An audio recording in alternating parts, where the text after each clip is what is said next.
पुराणों में वर्णित है कि एक समय देवताओं के बीच एक गहन चर्चा छिड़ गई। प्रश्न यह था, त्रिदेवों में ब्रह्मा, विष्णु और महेश में सर्वोच्च कौन है? इस विषय पर देवताओं और ऋषियों के बीच मतभेद उत्पन्न हो गए। अंततः सभी ने निर्णय लिया कि वेदों से मार्गदर्शन लिया जाए। वेदों ने एक स्वर में घोषणा की, भगवान शिव ही परम सत्य हैं, वही सर्वोच्च हैं, जिनके भीतर संपूर्ण चराचर जगत समाया हुआ है। भगवान विष्णु ने वेदों के इस निर्णय को सहर्ष स्वीकार कर लिया। वेदों की वाणी सुनकर मैं विष्णु कहता हूं, शिव ही परम शक्ति हैं। सृष्टि के रचयिता ब्रह्मा जी इस निर्णय से सहमत नहीं हुए। अहंकार ने उनके विवेक को ढक लिया। ये भस्मधारी जटाजूट में लिपटा वैरागी, न कोई वैभव न कोई मर्यादा, जिनके गण रुदन और उन्माद में लिप्त हों, जिनका वेश शमशान की राख से सना हो, ऐसा स्वरूप कैसे परमेश्वर हो सकता है? भगवान शिव सहन नहीं कर सके। उनका क्रोध जाग उठा। यह क्रोध इतना प्रचंड था कि उसे धारण करना पूरी सृष्टि के लिए असंभव हो गया। अपने अपमान और ब्रह्मा के अहंकार को दंड देने के लिए भगवान शिव ने अपनी भौहों के मध्य से एक अत्यंत तेजस्वी, भयानक और विकराल स्वरूप को प्रकट किया। यह स्वरूप साक्षात महाकाल जैसा था। शिव ने अपने इस अंश को काल नाम दिया, जिसका अर्थ है मृत्यु और समय का राजा।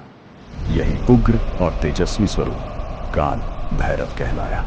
भगवान शिव ने काल भैरव को आदेश दिया कि वे ब्रह्मा के उस मुख को दंडित करें जिसने अहंकार में भरकर शिव का अपमान किया है। शिव की आज्ञा पाते ही काल भैरव ने क्षण भर का भी विलंब नहीं किया।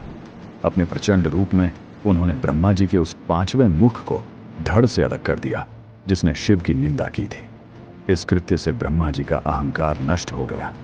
5 मुखों वाले ब्रह्मा 4 मुखों वाले हो गए। परंतु एक देवता का शीश काटने के कारण काल भैरव पर तुरंत ब्रह्म हत्या का घोर पाप लग गया।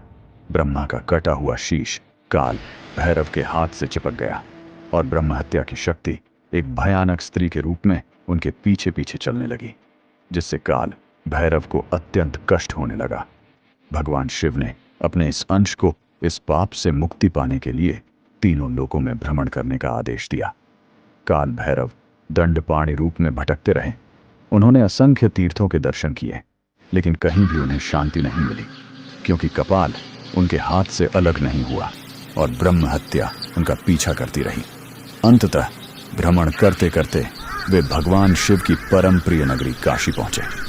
जैसे ही काल भैरव ने काशी की सीमा में प्रवेश किया, उनके हाथ से वह कपाल स्वतः छूट गया और एक स्थान पर गिर पड़ा।